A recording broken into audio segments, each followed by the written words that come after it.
How do we measure feedback in literacy education? That's the focus of this week's 60-second SoTL from Elon University's Center for Engaged Learning. I'm Jessie Moore.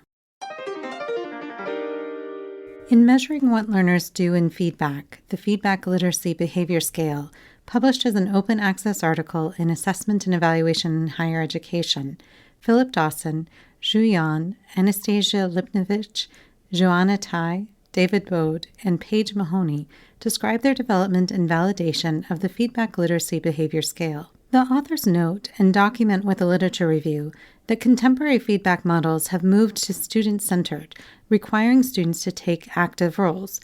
Yet existing instruments for measuring feedback literacy have focused on students' perceptions of their capabilities, not on what they actually do in feedback processes. Therefore, the research team developed a new conceptual framework and corresponding instrument.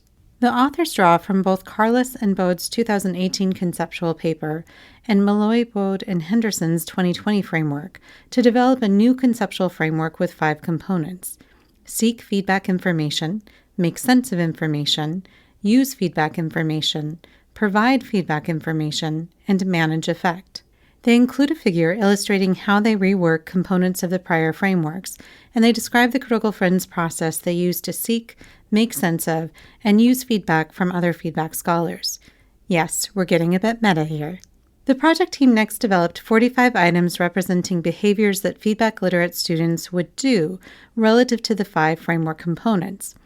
They then invited 21 international feedback scholars to rate each question.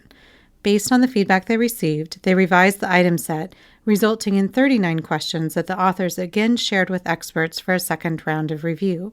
Ultimately, they used this feedback to develop a 34-item instrument for validation.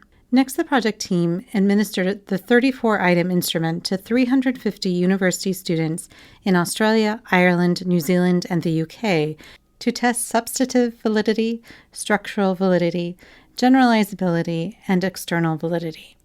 I encourage you to read the article for detailed information about their data analysis and results, but their validity tests led them to further refine the instrument to 24 items.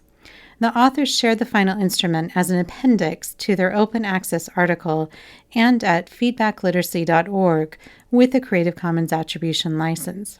As the authors note, the Feedback Literacy Behavior Scale is an important step in advancing more robust quantitative research on feedback literacy, with attention to what students do in feedback processes. I also anticipate that administering the scale at the beginning of a term could enable teachers to engage students in discussion about their feedback literacy in rich ways. In addition to offering a key advancement in feedback literacy studies, this article models both a rich process for instrument validation and a fantastic strategy for seeking, making sense of, and using feedback from critical friends. To learn more about feedback literacy, visit our show notes for a link to the open access article and related resources. Join us next week for another snapshot of recent scholarship of teaching and learning on 60-second SoTL from Elon University's Center for Engaged Learning. Learn more about the center at www.centerforengagedlearning.org.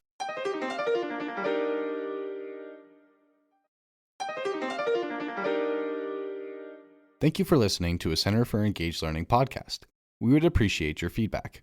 Please visit www.centerforengagedlearning.org/podcast-survey to answer a few questions about this podcast. Your responses will inform our development of future episodes and shows.